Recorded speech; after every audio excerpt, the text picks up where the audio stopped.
नमस्कार विद्यार्थी मित्रांनो. खरं पाहता शिक्षक मित्रांनो, अधिकारी कट्टा या आपल्या यूट्यूब प्लॅटफॉर्मवर आपल्या सर्वांचं मनपूर्वक स्वागत. आता आपल्याला वाटेल का हे काय नवीन आलंय आपल्याला, परंतु मित्रांनो हे नवीन नाही, हे जुनंच आहे. आलंय फक्त नव्याने.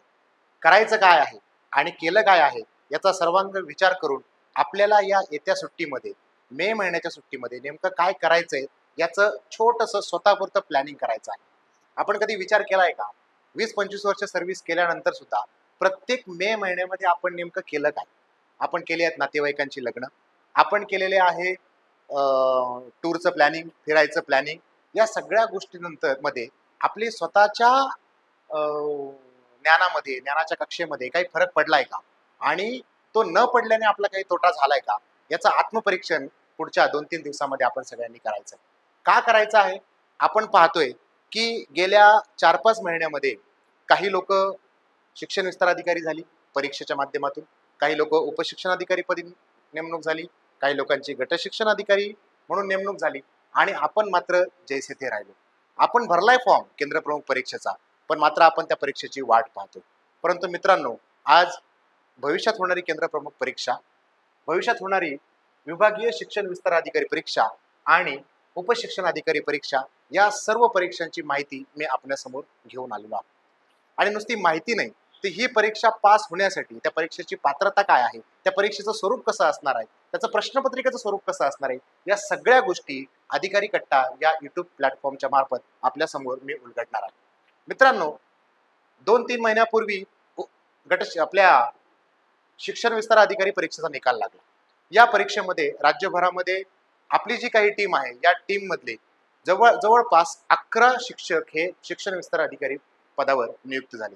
त्या 11 पैकी राज्यभरातील 5 जे टॉपर्स आहेत ते आपल्याला शिक्षण विस्तार अधिकारी, केंद्र प्रमुख परीक्षा, उपशिक्षण अधिकारी परीक्षा या सगळ्या परीक्षांच्या बाबतीत माहिती आपल्या या अधिकारी कट्टा या यूट्यूब प्लॅटफॉर्मच्या मार्फत आपल्याला देणार आहे.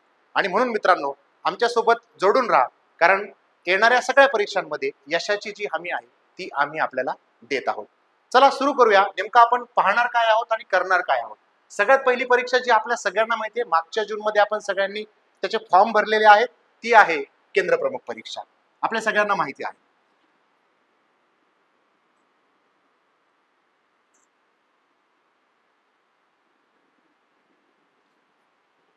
आपण सगळ्यांनी फॉर्म भरलाय केंद्र प्रमुख परीक्षेचा. दर 2 महिन्याने एक कोर्ट केस, त्याच्यानंतर शासनाचं परिपत्रक, अशा एकामागे एक गोष्टी येत गेल्या आणि अखेर प्रकरण आचारसंहितेपर्यंत येऊन ठेपलं. आता प्रश्न हा पडलाय लोकांना की हा पेपर होणार आहे की नाही, आणि होणार असेल तर कधी होणार आहे. तर तुम्हाला खात्रीपूर्वक मी माहिती पुरवतो की परीक्षा जी आहे आपली केंद्र प्रमुख जी परीक्षा होणार आहे, ही केंद्र प्रमुख परीक्षा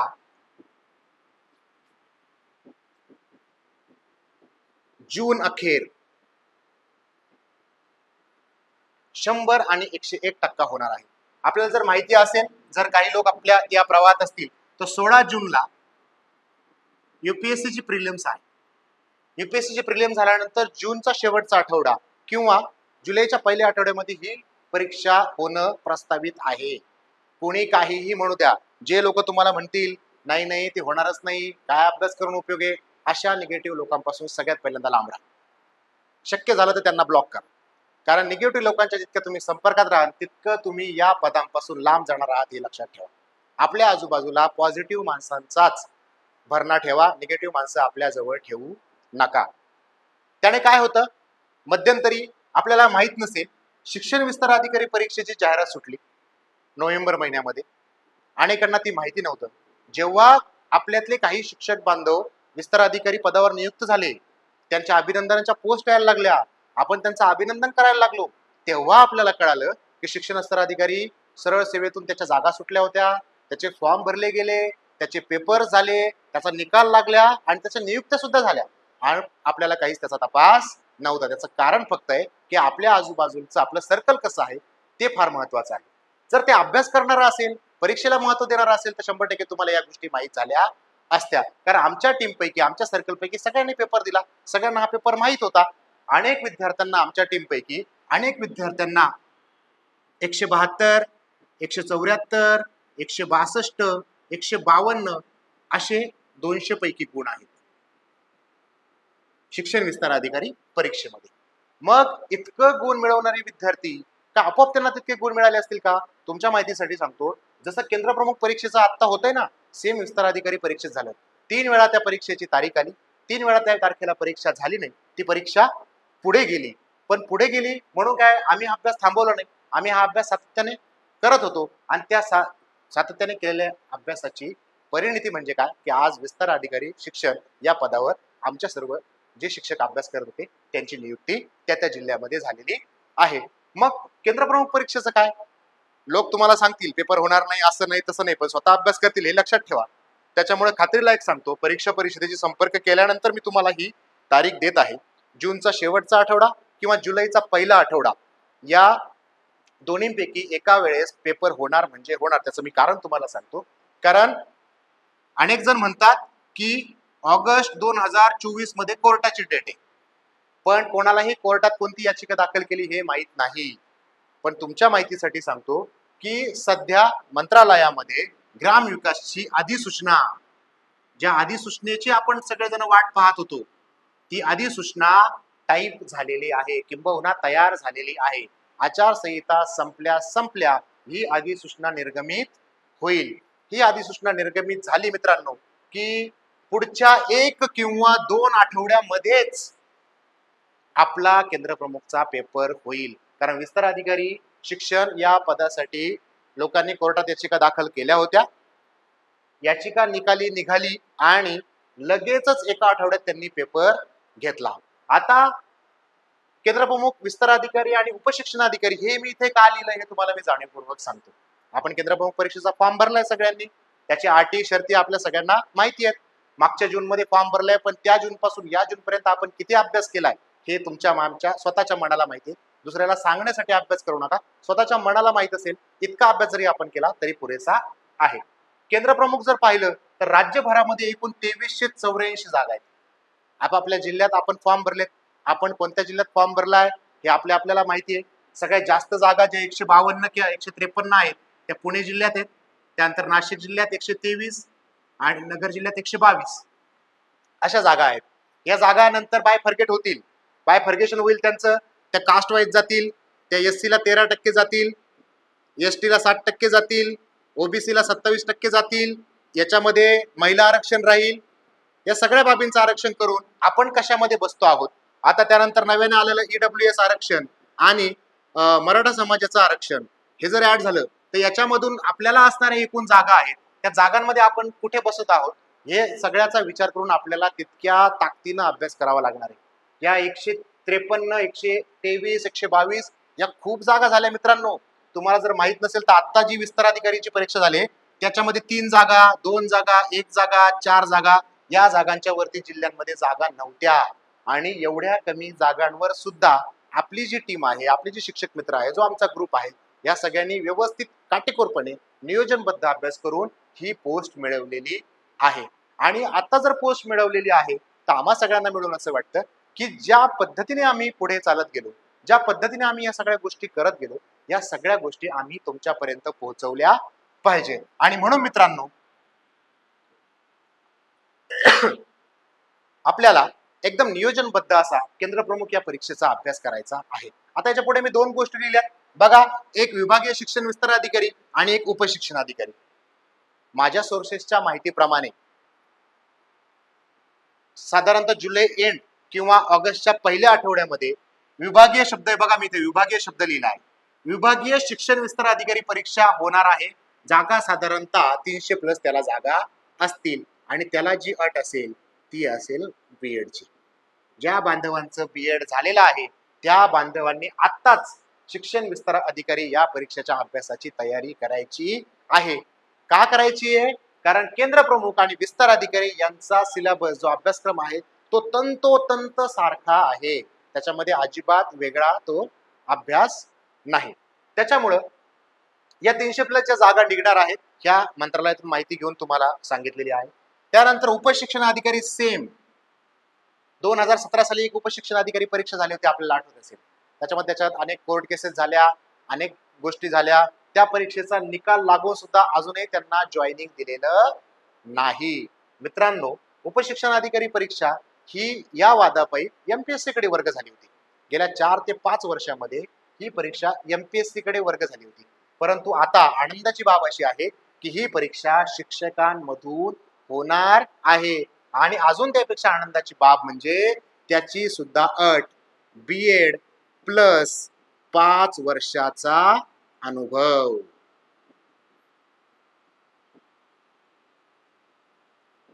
अशी त्याची अट आहे.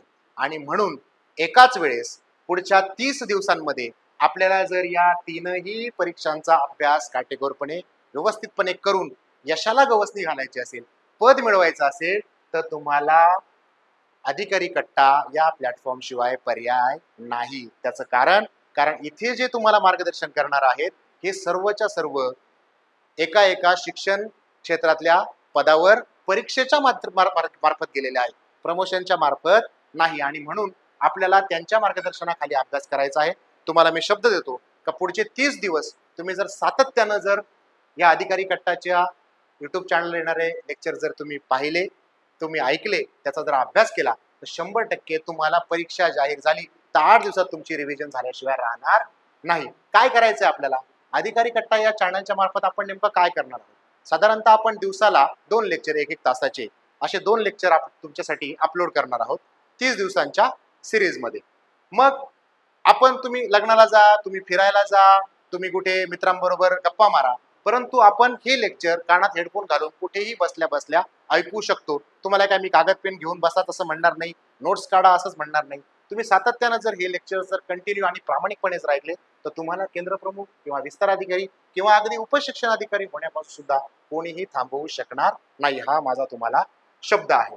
मग आपल्याला नेमकं करायचं काय या सगळ्या याच्यातून? आता सगळ्यात पहिल्यांदा केंद्र प्रमुख आणि विस्तार अधिकारी, जी विस्तार अधिकारी परीक्षा झाली ही आम्ही सगळ्यांनी दिली, आम्हाला त्याच्यामध्ये यश मिळालं, त्याच्या नियुक्त्या आता जूनमध्ये साधारणतः होतील. मग याच्यामध्ये यश मिळालं तर याच्यात आणि याच्यात केंद्र प्रमुख आणि विस्तार अधिकाऱ्यामध्ये नेमका काय फरक आहे हे आपण जाणून घेतलं पाहिजे.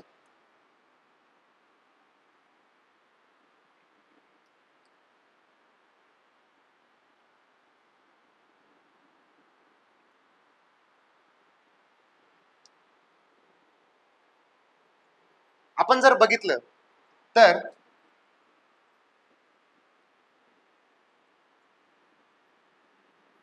केंद्र प्रमुख आणि विस्तार अधिकारी दोन्ही पदांचा फरक आपल्याला चांगला माहिती आहे. याचा अभ्यासक्रम 99% जैसे थे सारखाच आहे. विस्तार अधिकारी परीक्षा ही 100 प्रश्न आणि 200 गुणांची होती, परंतु केंद्र प्रमुख जो पेपर आहे हा 200 प्रश्न आणि 200 गुण असा आहे. त्याच्यामध्ये पेपर 1 हा जो आहे हा 100 प्रश्न आणि 100 गुण. पेपर 2 जो आहे तो 100 प्रश्न आणि 100 गुण. म्हणजे इथे 100 प्रश्न जे होते याला वेळ होता एकूण 2 तास. बघा फरक किती मोठा आहे. आणि याला 200 प्रश्नांसाठी वेळ आहे 2 तास. थोडक्यात काय की तुम्हाला इथे एका तासामध्ये 100 प्रश्न सोडवायचे आहेत. आणि याचं जर तुम्ही नीट कॅल्क्युलेशन केलं तर तुम्हाला 36 सेकंदाला एक प्रश्न इतकं बारीक कॅल्क्युलेशन तुम्हाला येणार आहे. सांगायचं काय की तुमचा वाचनाचा, तुमचा प्रश्न सोडवण्याचा जितका वेग आहे त्या वेगावर तुमचं यश अवलंबून आहे. अभ्यास तर लोक इतकं करणार आहेत की त्यांना सगळं येणारच आहे, परंतु जलद गतीने कोणाला येणार आहे याच्यामध्ये आपला कस लागणार. आणि म्हणून मित्रांनो केंद्र प्रमुख आणि विस्तार अधिकारी या दोनही परीक्षांचा अभ्यास आपण या ठिकाणी सोबत करणार आहोत. याच्यामध्ये केंद्र प्रमुखचा प्लॅटफॉर्म वेगळा आणि विस्तार अधिकारीचा प्लॅटफॉर्म वेगळा असं आपण करणार नाही. आणि म्हणून आपण सगळ्यांनी एक गोष्ट ठरवायची की आपण केंद्र प्रमुखचा अभ्यास जर केला तर आपला काय होणार आहे, सोबतीनं विस्तार अधिकारी या पदाचा सुद्धा अभ्यास होणार आहे. आता या दोन्ही जी पदं आहेत या दोन्ही पदांचा नेमका आपण अभ्यासक्रम बघू. सगळ्यात पहिल्यांदा त्याच्या जागा तुम्हाला व्यवस्थित कळालेल्या आहेत. याच्या खाली 2 संपर्क क्रमांक दिले आहेत. मी जेवढी माहिती सांगतो त्याच्याही पलीकडे जर तुम्हाला माहिती हवी असेल, त्या दोन्ही खाली दिलेल्या नंबरवर तुम्ही संपर्क करून फोन करून पुढची माहिती घेऊ शकता. आपण थोडंसं पुढच्या भागाकडे वळूया.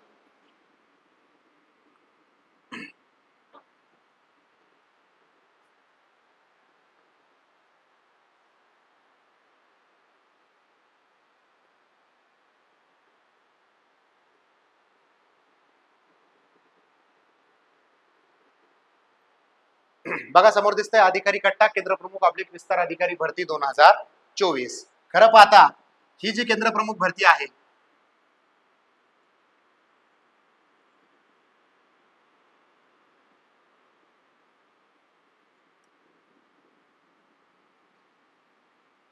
ही जून 2023 चीच आहे आणि विस्तार अधिकारी जी भरती येणार आहे ती 2024 जुलैला येणार आहे. परंतु दोन्ही पेपर एकेका महिन्याच्या अंतराने होतील हे मी तुम्हाला खात्रीपूर्वक सांगू शकतो. आता तुम्ही म्हणाल एकदा विस्तार अधिकाऱ्याचा पेपर झालाय मग परत होईल का? जो विस्तार अधिकाऱ्याचा पेपर अगोदर झालेला आहे मित्रांनो तो सरळ सेवेच्या माध्यमातून झालेला आहे आणि आता जो पेपर होणार आहे तो विभागीय परीक्षेतून होणार आहे.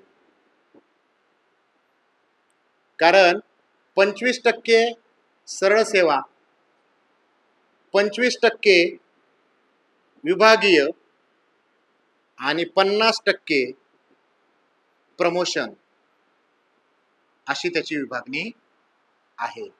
आणि म्हणून आपल्याला या 25% जागेसाठी पुन्हा अभ्यास करायचा आहे. त्या जागा जिल्हा न्याय सुटतील, त्याचं जे काही नोटिफिकेशन येईल ते आपल्या चॅनलवर तुम्हाला अपडेट केलं जाईल. चला पुढे जाऊयात.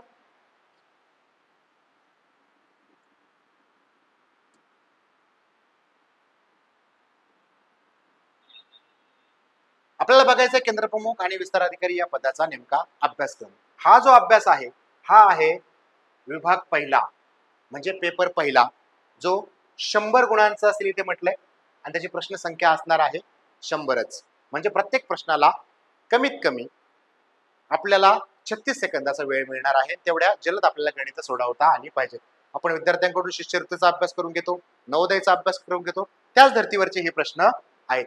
बघा त्याच्यामध्ये कोणत्या कोणत्या घटकांवर प्रश्न येणार आहे ते इथे स्पष्ट दिलेले आहे. एक सगळ्यात महत्वाची एक गोष्ट तुम्हाला सांगतो ती तुम्ही जाणीवपूर्वक लक्षात ठेवायची आहे. ही जी प्रश्न उत्तर आहेत, हा जो प्रश्न आहे किंवा हा जो सिलेबसचा पॉइंट दिलेला आहे याच्या पलीकडे IBPS जी आपली परीक्षा घेणारी कंपनी आहे ही सिलेबसच्या बाहेर एकही प्रश्न विचारत नाही. त्याच्यामुळे यातला एक ना एक मुद्दा जसा आपण शिकवणार आहोत तसाच तो कॅप्चर करायचा आणि त्याच आधारावर प्रश्न विचारले जातील. त्याच्या पलीकडे एकही प्रश्न विचारला जाणार नाही. आपण भरमसाठ जाड पुस्तक घेऊ आणि ते वाचत बसू, ते पाठांतर करू असं अजिबात करायचं नाही. तुम्हाला ज्या गोष्टी दिल्या जातील तेवढ्याच गोष्टी तुम्ही वाचायच्या, तेवढ्याच गोष्टी तुम्ही प्रॅक्टिकली करायच्या, तरच त्याचा आपल्याला उपयोग होईल. त्याच्यामुळं आता बघूयात पूर्ण अभ्यासक्रम. याच्यामध्ये दिला आहे बुद्धिमत्ता व अभियोग्यता. त्यातला पहिला जो भाग आहे तो अभियोग्यता असा शब्द वापरलाय. त्याच्यामध्ये जे आपल्या बुद्धीचा कस लागणारे मुद्दे आहेत तार्किक क्षमता, वेग, अचूकता, भाषिक इथे समता झाले मित्रांनो, क्षमता आहे. परत भाषिक क्षमता इंग्रजी, भाषिक क्षमता मराठी, अवकाशीय क्षमता, कल आणि आवड असे जे मुद्दे आहेत या एका एका मुद्द्यांवर आपण एक एक सेपरेट तज्ञ गणित मार्गदर्शकाकडून लेक्चर्स घेणार आहोत. एक उदाहरण देतो तुम्हाला मी, तुम्हाला माहित असेल तार्किक क्षमता आपण विद्यार्थ्यांना नवोदयला किंवा शिष्यवृत्तीला शिकवलेलं आहे. तार्किक क्षमता म्हणजे काय? कधी असं गणित ऐकलंय किंवा वाचलंय का? सर्व आंबे पेरू आहेत,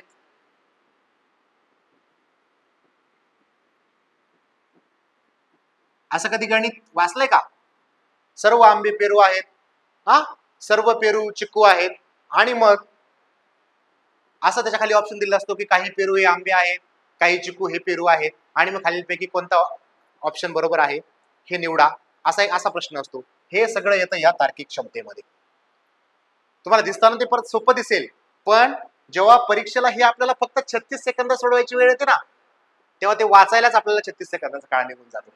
आणि मग हे तर सोप्या पद्धतीने कसं शिकवायचं, हे छोटे छोटे ट्रिक्स आपल्याला या माध्यमातून शिकवल्या जाणार आहेत. बघा पुढे, वेग, अचूकता, भाषिक क्षमता इंग्रजी, भाषिक क्षमता मराठी, याच्यामध्ये ग्रामरचे छोटे छोटे पॉईंट्स आहेत व्याकरणाचे, जे परीक्षेच्या दृष्टीने महत्वाचे आहेत. ते आपल्याकडे मराठीचे प्राध्यापक आहेत, मराठीमध्ये पीएचडी झालेले आहेत, ते आपलं सगळं घेणार आहेत. अवकाशीय क्षमता, हे सगळ्यांना आपल्याला माहिती आहे, आपण नवोदयमध्ये शिष्यवृत्तीमध्ये विद्यार्थ्यांना शिकवलेलं आहे. अवकाशीय क्षमतेमध्ये बघा काय येतं, खूप छोटी छोटी गणितं, परंतु त्यांच्या ज्या छोट्या छोट्या ट्रिक्स आहेत त्या आपल्याला माहित पाहिजे. उदाहरणार्थ प्रतिमा दिली जाते, त्याच्यानंतर इथे समजा एक्स आला, इथे हॅश आला, मग इथे काय येईल, इथे काय येईल, असं त्याच्यामध्ये 4 ऑप्शन दिले जातात आणि मग इथे 5व्या ठिकाणी कोणती आकृती येईल, अशा प्रकारच्या अवकाशीय क्षमतेमध्ये गणितं असतात. सगळा सिलेबस काय आता इतका आपल्याला पूर्ण हे करता येणार नाही, जितकं शक्य आहे तितकं आपण करूयात. आता हा झाला पेपर 1 चा प्रश्न. त्यानंतर पेपर 1 मध्ये दुसरा मुद्दा आहे बुद्धिमत्ता. आकलनामध्ये काय येईल, आकलनामध्ये तुम्हाला येईल एक उतारावरचे प्रश्न, पण तेही कसे सोडवायचे हे IBPS एक ठराविक पॅटर्न आहे. त्याच्यामध्ये तो इंग्रजी वाक्यांचा जो क्रम आहे, अनेक गोष्टी त्यातल्या पुढे घेता येईल. वर्गीकरण, सहसंबंध, ज्याच्यामध्ये आपण नातेसंबंध जोडत असतो, क्रमश्रेणी, तर्क व अनुमान, कुटप्रश्न जे आपण अनेकदा पेपरमध्ये सोडवतो, सांकेतिक भाषा आणि लयबद्ध मांडणी, ज्याच्यामध्ये ABCD असेल, अबगड असेल, या बाराखडीच्या ज्या मांडण्या आहेत त्या लयबद्ध मांडण्याचे प्रश्न त्याच्यामध्ये येत असतात. हा झाला पेपर 1 चा भाग, ज्याच्यामध्ये मित्रांनो तुम्हाला 100 पैकी 100 गुण मिळू शकतात. विस्तार अधिकारी परीक्षेमध्ये अनेक विद्यार्थ्यांना पैकीच्या पैकी गुण याच्यामध्ये मिळालेले आहेत. त्याचं कारण आहे की याचं उत्तर पाठांतराने लिहिता येत नाही. याचं जे उत्तर आहे हे आपल्याला तिथे काढावंच लागतं, आणि आपण ते जर उत्तर काढलं तर 100 पैकी आपल्याला 100% 100 पैकी 100 गुण मिळवू शकतात. फक्त आपल्याला त्यात सोडवण्याचा वेग वाढवायचा आहे, आणि जर तुम्ही वेग वाढवला नाही तर तुम्हाला ही पूर्ण 100 प्रश्न कव्हर होणार नाही. इथे जर 100 प्रश्न कव्हर झाले नाही तर पेपर 2 ची तुमची अडचण होऊ शकते. हा झाला पेपर 1 चा पूर्ण भाग, हा झाला सिलेबस. असा सिलेबस जैसे थे शिक्षण विस्तार अधिकारी परीक्षेला आहे, जो आपण पाठीमागे नोव्हेंबरमध्ये साधारण 3 नोव्हेंबरला पेपर 2 नोव्हेंबरला पेपर झाला होता, त्या 2 नोव्हेंबरच्या पेपरला हा सगळ्याचा सगळा सिलेबस जैसे थे होता. याची जी PDF आहे ती आपण आपल्या ज्या अधिकारी कट्टा जो आपला व्हॉट्सअपचा ग्रुप आहे, टेलिग्रामचा ग्रुप आहे, त्याच्यावर आपण टाकून देऊ. ते तुम्ही व्यवस्थितपणे एकदा पाहून त्याचं रिवाइज करा. पुन्हा एकदा मी एक खूप महत्वाची आणि खूप प्रकर्षाने लक्षात ठेवावी अशी तुम्हाला मी बाब सांगतो. विद्यार्थ्यांनी सिलेबस हा तोंडपाठ करावा. आता आपण शिक्षक म्हणून याच्याकडे बघू नका, आपण सगळेजण आता विद्यार्थी आहोत. ज्या विद्यार्थ्याचा सिलेबस तोंडपाठ नसतो त्याचा पेपर देण्याला काही अर्थ नाही. ज्याचा सिलेबस तोंडपाठ आहे त्याची यशाची खात्री 100% आहे, हे लक्षात ठेवा. तुम्ही काहीही म्हणा की तुमचा सिलेबस हा तोंडपाठ तुम्हाला झालाच पाहिजे, एवढी एक गोष्ट लक्षात ठेवा. हा झाला पेपर 1 चा भाग. आता बघूयात आपण पेपर 2 जो आपल्याशी संबंधित आहे.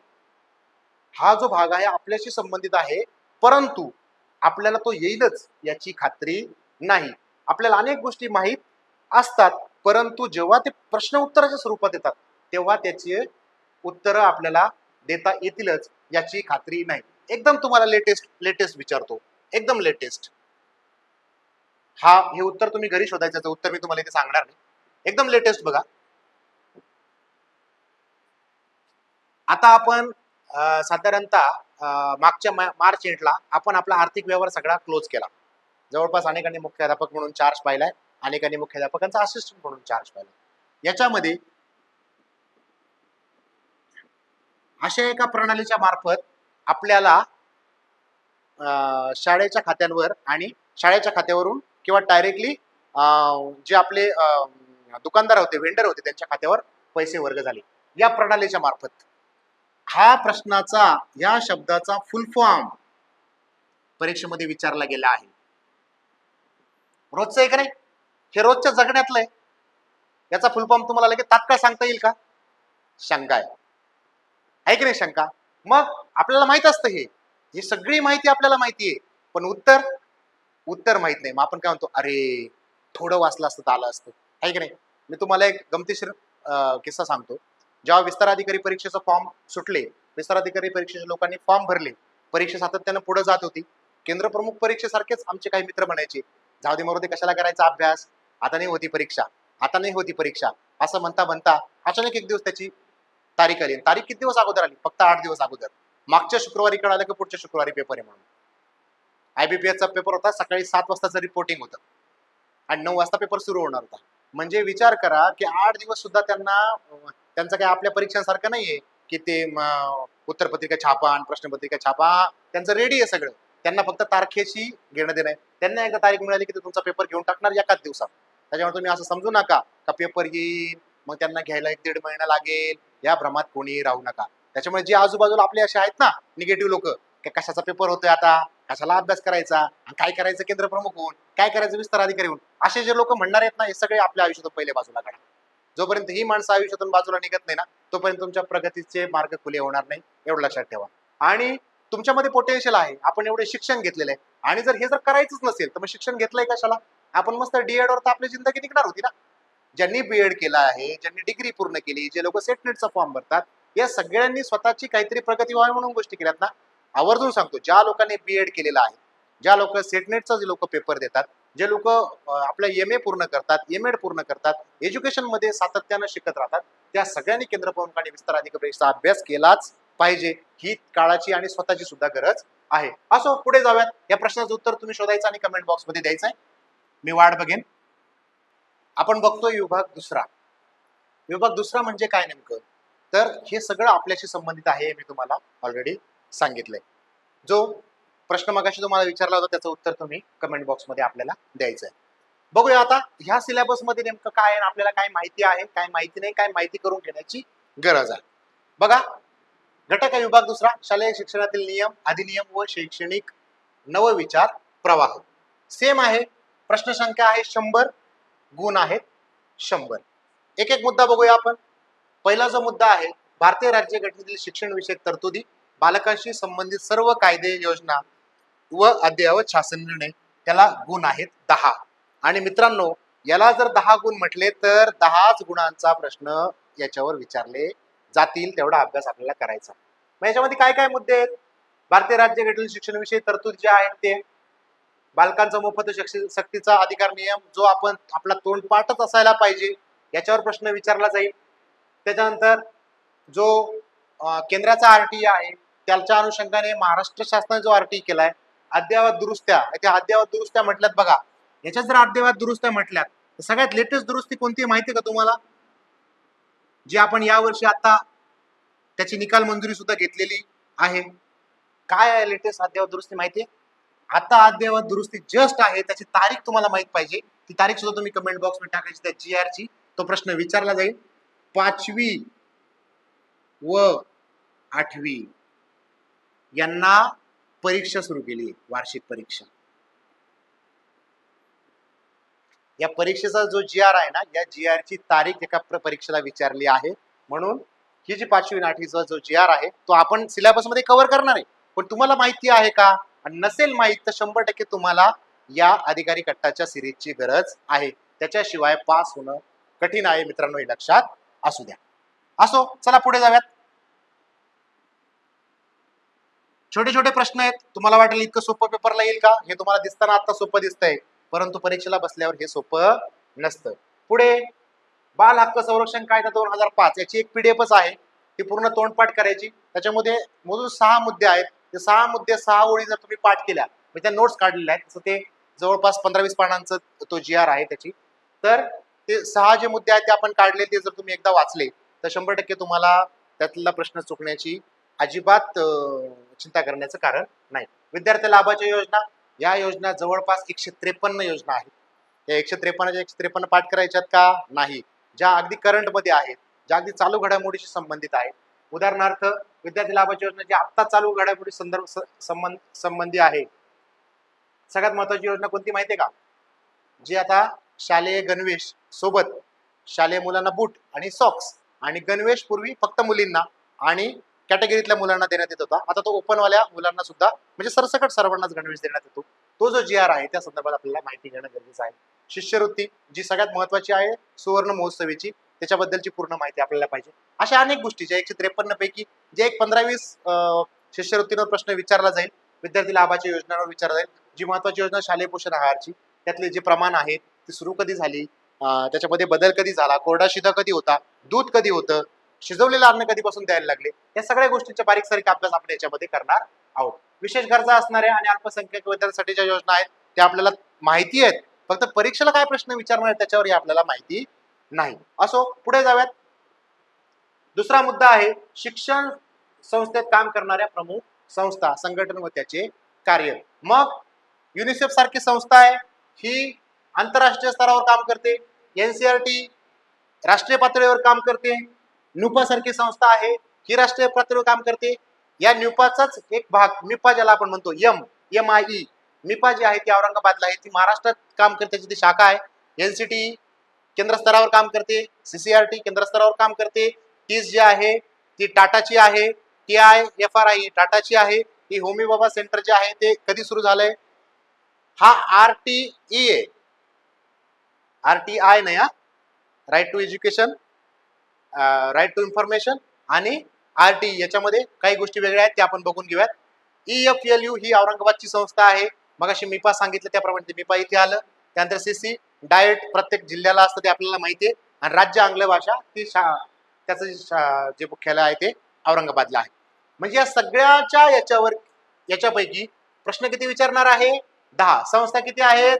1 2 3 4 5 6 7 8 9 10 11 12 13 14 संस्थांवर, म्हणजे 14 संस्था जर आपण तोंडपाठ केल्या तर आपल्याला 10 पैकी 10 गुण आपले हातचे आहेत, अगदी पक्के आहेत. या सगळ्यांचा अभ्यास डिटेल्स मध्ये आपण करून घेणार आहोत. आमच्या विस्तार अधिकारीच्या बॅच मध्ये जे विद्यार्थी होते किंवा जे एकत्रपणे अभ्यास केला, या सगळ्यांच्या त्या गोष्टी तोंडपाठ होत्या, त्या आपल्याला करता येतील, करणं शक्य आहे. चालता बोलता करण्याचा अभ्यास आहे हा काही MPSC सारखा तुम्हाला 18 तास बसून अभ्यास करायचा गरज नाही, कारण हे आपल्या रोजच्या जगण्याशी संबंधित आहे.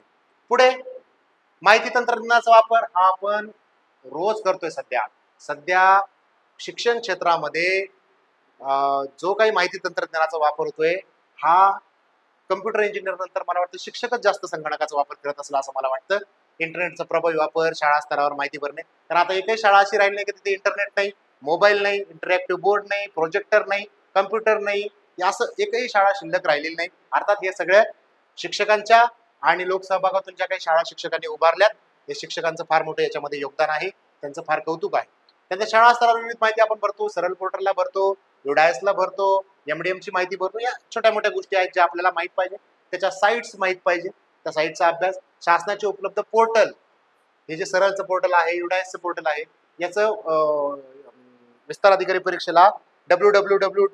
अमुक अमुक असं ऑप्शन्स दिले होते 4, तरी कन्फ्युजन झालं होतं की नेमकं यातलं युडायसचं पोर्टल कोणतं आहे किंवा यातलं सरळचं पोर्टल कोणतं आहे. या छोट्या छोट्या गोष्टी आहेत, आपल्याला असं वाटतं की ते लगेच येऊन जाईल आपल्याला, पण त्याच्यामध्ये खूप बारकावे आहेत, ते आपल्याला बघायचे. संगणक वापराचे ज्ञान, माहितीचे विश्लेषण आणि शाळावरील अंदाजपत्रक व हिशोब. हा बघा, हा सुद्धा मुद्दा जो आहे हा किती मार्काचा आहे?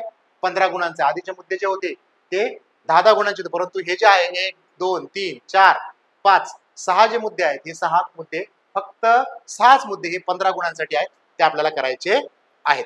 पुढे अभ्यासक्रम मूल्यमापन, अध्ययन अध्यापन पद्धती. हे जे आहे आपण DED ला पूर्ण शिकलेलो आहोत आणि ते शिकलोय म्हणून आपण शिक्षक झालो, त्याच्यामुळे हे आपल्याला सगळं माहिती. पूर्व प्राथमिक ते 12वी पर्यंतचा अभ्यासक्रम सगळा पाठ करायचा आहे का? अजिबात नाही, निवडक. पुढे अध्ययन निष्पत्तीमधील उणिवा एकदम सोपा आहे, दिसताना शब्द अवघड वाटतोय. पुढे सातत्यपूर्ण सर्वंकष मूल्यमापन, आपण आता काल परवाच निकाल दिलाय, हे सगळं आपल्याला माहिती आहे. त्याच्यामध्ये पूरक मार्गदर्शन काय असतं, अतिरिक्त मार्गदर्शन काय असतं, हेही आपल्याला माहिती आहे. प्रश्न निर्मिती, हे असर, नास आणि पिसा, या 3 ज्या गोष्टी आहेत ह्या आपल्याला तोंडपाठ करायला पाहिजेत. तुम्ही आत्ताच नुकतंच ते अध्ययन अध्यापन प्रणालीचे जे प्रशिक्षण घेतलं, त्याच्यामध्ये ह्या 3 जे मुद्दे होते, या मुद्द्यांवर आपल्याला थोडीशी भर जास्त द्यावी लागणार आहे. प्रगत अध्ययन अध्यापन शास्त्र आणि निकालासंबंधीची कामे जी नुकतीच पूर्ण करून आपण आता सुट्टी घेतली, त्याच्यामुळे ते आपल्याला तोंडपाठच असायला हवं. असो, या सगळ्याला किती गुण आहेत बघा, याला सुद्धा 15 गुण आहेत. पुढे माहितीचे विश्लेषण आणि मूल्यमापन, प्राप्त माहितीचे विश्लेषण, शासनाच्या पोर्टल. बघा इथे परत शासनाच्या पोर्टलवरचं आलंय, मगाशी पण त्या 15 मार्कामध्ये शासनाच्या पोर्टलवरची माहिती. म्हणजे काही मुद्दे जे आहेत ते डबल झाले. डबल झाले म्हणजे ती माझ्याकडून चुकून नाही झालेली, ही सिलेबसमध्येच डबल झाले. म्हणजे एका जर मुद्द्याचा अभ्यास केला तर आपल्याला 2-3 ठिकाणच्या मुद्द्यामध्ये त्याचं काय होतंय, कव्हर अप होते. पुढे असर आणि नाश आलं बघा, मगाशी पण असर नाश होतं, ते पण आपल्याला हे आलं. त्यानंतर समाज संपर्काची विविध साधने, याच्यामध्ये काय येणार आहे, व्हॉट्सअप, फेसबुक, ट्विटर, इंस्टाग्राम जे आहे ते आपलं रेग्युलर आहे, आपल्याला माहिती. पण याच्यामध्ये शैक्षणिक वापर कसा केला जातो तो त्याचा विषय आहे. सोपा आहे, फार काही अजिबात टफ नाही. पुढे विषय निहाय असे ज्ञान जे आपण रेग्युलर शिकवतो 1ली ते 10वी पर्यंत, जे आपण शिकवतो, जे आपल्याला माहिती, त्याच्या पलीकडे नाही. मराठी, गणित, विज्ञान, इंग्रजी, भूगोल, इतिहास, माध्यमिक स्तरावरील ज्ञान असं म्हटलंय. माध्यमिक म्हणजे कोणतं, 10वी पर्यंतचं जे ज्ञान आहे ते आपल्याला यातून घ्यायचंय. पूर्ण तोंडपाठ पुस्तकं करत बसायचं नाही, फार काही त्याच्यामध्ये कठीण नाही. पुढे चालू घडामोडी, विशेषतः शैक्षणिक बाबी. मगाशी मी तुम्हाला म्हटलं चालू घडामोडी जे आपल्याला पाहिजे शैक्षणिक बाबी संदर्भात, तर याच्यामध्ये जी उडान योजना आहे,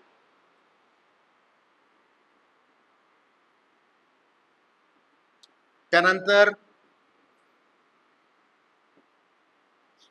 उडान सारखी योजना आहे, त्यानंतर बेटी बचाओ बेटी पढाओ आहे, ही मोदीजींनी कुठून सुरू केली होती, त्याचं ब्रँड अँबॅसेडर कोण होतं, तर कोणत्या साली सुरू झाली होती. ह्या सगळ्या ज्या गोष्टी आहेत ह्या आपल्याला या चालू घडामोडीच्या अंतर्गत येतात. त्यानंतर क्रीडाविषयक घडामोडी ज्या शैक्षणिक संदर्भात आहेत. नुकताच आता एक ग्रँड मास्टरचा जो फायनलिस्ट जो एक आपला खेळाडू खेळला, त्याचं नाव काय आहे ते आपल्याला हे करावं लागेल. नुकत्याच झालेल्या क्रीडा स्पर्धांमध्ये, म्हणजे याच्यामध्ये IPL आणि या बाबी पाठ करायच्या नाहीत आपल्याला. शैक्षणिक संदर्भात क्रीडा घडामोडी काय आहे, खेलो इंडिया जी स्पर्धा आहे ती नुकतीच कुठे पार पडली, त्याच्यामध्ये महाराष्ट्राला किती पदकं भेटली, अशा प्रकारचे प्रश्न उत्तर याच्यामध्ये इन्व्हॉल्व आहेत. आणि म्हणून आपल्याला हे सगळं पाहताना यातल्या प्रत्येक घटकाचं डिटेल विश्लेषण बघायचं आहे. थोडक्यात काय की हा जो आपला कोर्स असणार आहे, वरती मी पहिलंच वाक्य वापरलंय की महाराष्ट्रातील शिक्षकांसाठी सुवर्ण संधी, अशी संधी आपल्याला परत येणार नाही. कारण आपल्याकडे आहे मे महिन्याची सुट्टी, अशी सुट्टी आपल्याला परत येणार नाही. आणि मला कधी कधी असं वाटतं की शिक्षकांना ही जी मे महिन्याची सुट्टी मिळाली ना, ही शेवटची सुट्टी आहे.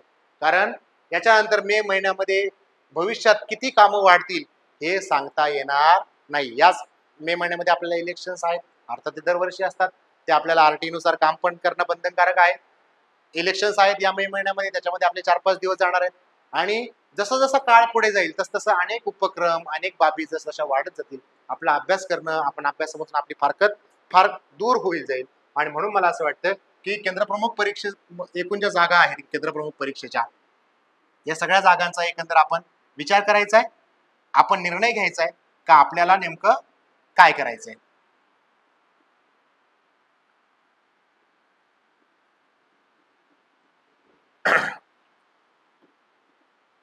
केंद्रप्रमुख परीक्षा मगाशी सांगितल्याप्रमाणे 100% ती जूनच्या दरम्यान ती होणार आहे, जून अखेरीला किंवा जुलैच्या सुरुवातीला. याची एक नोटिफिकेशन तुम्हाला आचारसंहिता संपल्या संपल्या लगेच मिळेल, ते एक व्यवस्थित बघून घ्यायचंय. उपशिक्षणाधिकारी परीक्षा ज्यांचं BEd झालेलं आहे,